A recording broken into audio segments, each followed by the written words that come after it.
When November 19, 2025 arrived, the Princess of Wales appeared at the Royal Albert Hall wearing something that had witnessed nearly 10 decades of extraordinary history. Hanging elegantly from her ears were diamond masterpieces, jewels that had originated in the glamorous workshops of 1920s Paris, traveled through the possession of a Scottish brewing heiress who transformed into Britain's most celebrated social figure, and ultimately found their way to a future Queen Mother during humanity's darkest wartime chapter. 24 hours prior, Queen Camilla had already made headlines at Windsor Castle. Her choice? A tiara so magnificent, crowned by a nearly 94-carat emerald, that it had remained virtually invisible to the public eye for more than 7 decades. These appearances weren't coincidental. They represented the Greville collection, and their simultaneous emergence reveals a deeper narrative about heritage, strategic timing, and the subtle influence of royal women who recognize that truly significant treasures deserve to be unveiled at precisely the perfect moment.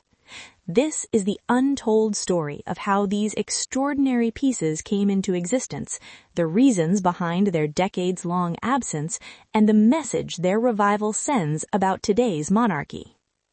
Understanding the events of November 2025 requires journeying back to Edwardian England, where we encounter a woman whose impact on the crown's jewelry collection would prove transformative.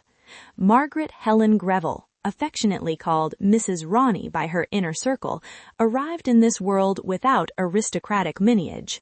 Born in 1863 to William McEwen, a Scottish brewing tycoon, and his partner Helen Anderson, her origins carried the scandal that Victorian England deeply frowned upon.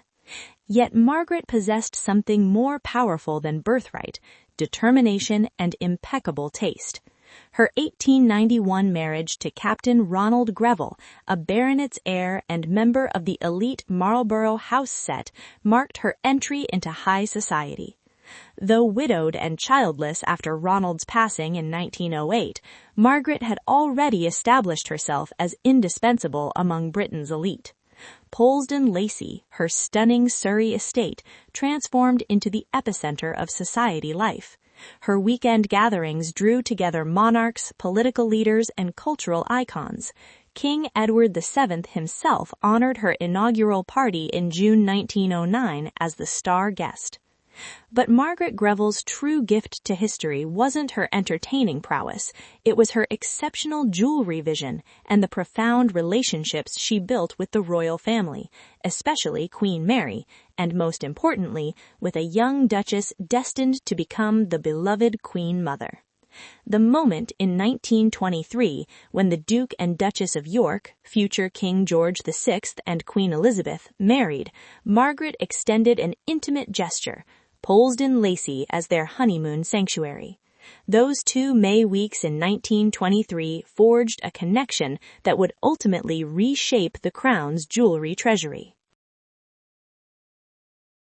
Margaret Greville didn't simply acquire jewelry, she created it with artistic vision and remarkable patience. December 1918, the Great War had just ended. Margaret entered Cartier's prestigious London atelier with inspiration for extraordinary drop earrings. But this was merely the beginning. Across 11 years, she returned repeatedly, each visit adding new dimensions to her creation. September 1922 brought 12 additional diamonds, 6 marquise cuts, and 6 baton brilliants, extending their length. February 1929 saw the final evolution, 10 more diamonds in various cuts. The finished pieces were breathtaking.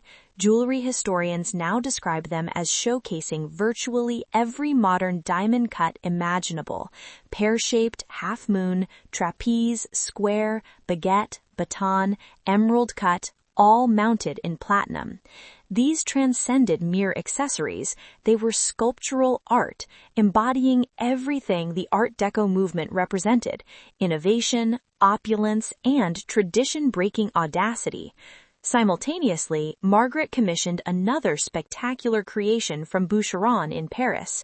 The year 1919 brought what became the Greville Emerald Kokoshnik, a tiara featuring a massive 93.7-carat cabochon emerald centerpiece encircled by pave diamonds and 6 smaller emeralds. Drawing inspiration from the Kokoshnik-style headdresses beloved by Russian imperial courts, this tiara represented cutting-edge fashion when created. Margaret wore it selectively throughout the 1930s, including a notable 1937 appearance at an Austrian embassy concert during King George VI's coronation celebrations. Yet these magnificent pieces awaited a destiny beyond even Margaret's glittering social calendar. September 15, 1942, Dame Margaret Greville passed away at London's Dorchester Hotel. Though she left no children, her legacy had been meticulously planned. Her jewelry collection, over 60 pieces, each valued at more than £100, was bequeathed to Queen Elizabeth, the Queen Mother, with her loving thoughts. Upon learning of this extraordinary gift, Queen Elizabeth wrote to Queen Mary with genuine emotion. "I must tell you that Mrs. Greville has left me her jewels. She has left them to me with her loving thoughts, dear old thing, and I feel very touched.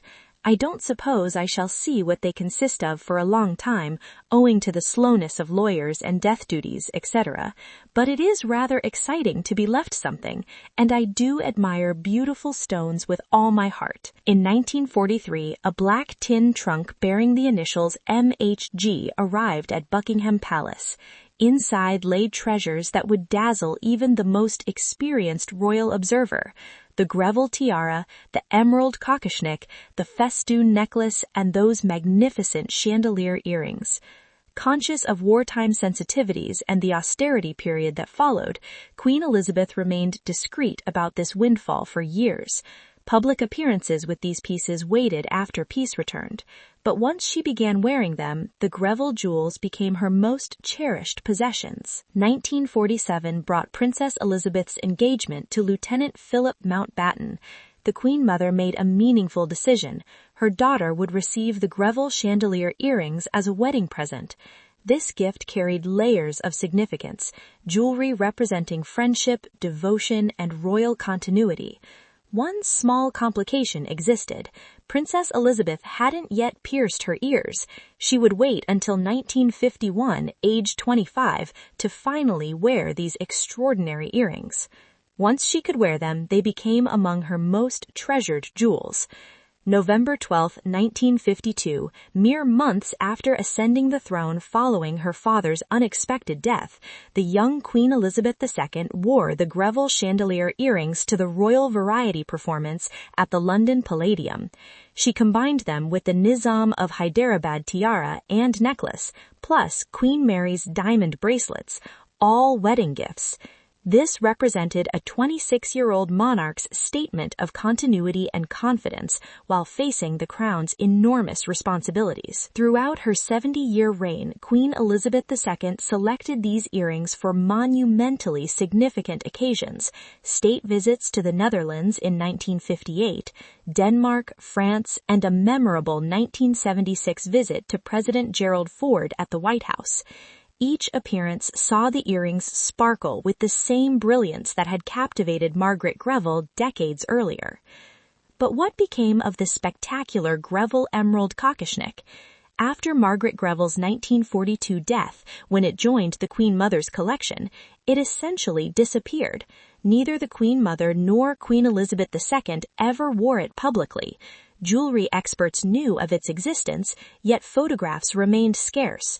The tiara existed as a mystery until October 2018. Princess Eugenie selected it for her wedding to Jack Brooksbank at St. George's Chapel, Windsor Castle. Royal watchers worldwide were stunned. Here was a tiara unseen for over 70 years, suddenly adorning a royal bride on one of her life's most photographed days. Paired with her Peter Pilotto gown and matching emerald earrings, Eugenie made the Greville Emerald Kokoshnik instantly iconic. Many viewed this choice as Queen Elizabeth II's thoughtful gesture to her granddaughter, but tiara, now estimated at 10 to 13 million pounds, sparkled magnificently under St. George's Chapel lighting, finally receiving the public admiration denied for so long.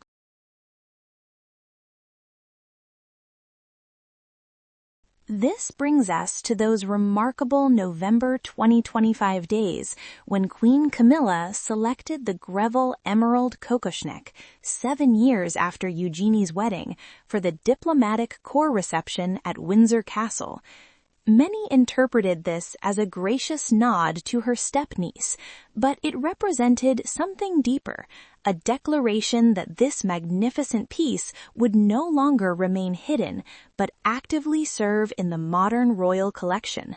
The tiara sparkled brilliantly as Camilla greeted international diplomats alongside King Charles III and Prince William. This marked the first time a queen consort had worn the piece, opening a new chapter in its public life. 24 hours later, Catherine, Princess of Wales, appeared at the royal variety performance wearing the Greville Chandelier Earrings. She paired them with a sumptuous emerald velvet Sophia gown and Queen Mary's diamond bar choker, ingeniously worn as a bracelet on her right wrist. The coordination was unmistakable. Within one day, 2 of the most significant Greville pieces had appeared on 2 of the monarchy's most prominent women, both honoring Queen Elizabeth II's legacy. She had passed just over a year earlier in September 2022. That diamond bracelet gracing Catherine's wrist carries its own fascinating history. Originally a 1920s Art Deco choker necklace from Queen Mary's extensive collection, it exemplified geometric diamond bars in subdued modernist design, the clean lines and architectural inspiration defining Art Deco jewelry. The piece's precise origins remain somewhat mysterious. Gerard likely created it around 1932. Queen Mary wore it frequently as a choker during the 1920s and 1930s, often layered with her other magnificent diamond necklaces. Following Queen Mary's 1953 death, the choker vanished from public view for over 20 years. It resurfaced in 1975 when the Queen Mother wore it as a bracelet in Norman Parkinson's portraits marking her 75th birthday. This choker-to-bracelet transformation demonstrated royal jewels' adaptability and the practical mindset of the royal women wearing them. After the Queen Mother's 2002 death, the bracelet passed to Queen Elizabeth II, who loaned it to Catherine, Princess of Wales. Catherine debuted it at the 2015 state banquet honoring Chinese President Xi Jinping, paired with the lotus flower tiara. Since then, she has worn it numerous times, each appearance honoring the memory of the formidable royal women preceding her. What makes these pieces so compelling transcends their monetary value or technical brilliance, though both are undeniable. It's the human narratives they carry. Dame Margaret Greville, born under circumstances that could have excluded her from polite society, rose to become one of her era's most influential hostesses through sheer personality, exquisite taste, and genuine warmth. Her royal friendship wasn't calculated social climbing, it was authentic affection. The bequest represented more than wealth transfer. It was Margaret Greville's method of ensuring her jewels, pieces she had carefully commissioned and refined across decades, would serve a purpose beyond her death. Her will specified the jewels were to be worn by queens. In Catherine, Princess of Wales, a future queen consort, and in Queen Camilla, Margaret's wishes continue being honored over 80 years after her death. For Queen Elizabeth II, these jewels represented both maternal love and a dear family friend's generosity. She treasured them throughout her reign, wearing them for significant state occasions and ensuring their careful preservation. In our era of fast fashion and disposable culture, these jewels stand as testament to enduring beauty, careful stewardship, and the power of objects to carry memory and meaning across generations. They are quite literally wearable history. The Greville Jewels' November 2025 reappearance wasn't merely about beautiful diamonds and emeralds catching light at royal events. It was about honoring the women who came before. Margaret Greville, who chose friendship over dynasty. The Queen Mother, who treasured these gifts throughout her long life. And Queen Elizabeth II, who wore them with pride and preserved them with care. As we witness these magnificent pieces return to the spotlight, we're reminded that the most meaningful legacies aren't always the loudest. Sometimes they wait patiently in the shadows, accumulating stories and significance until the perfect moment arrives for them to shine once more. What resonates most with you about this journey?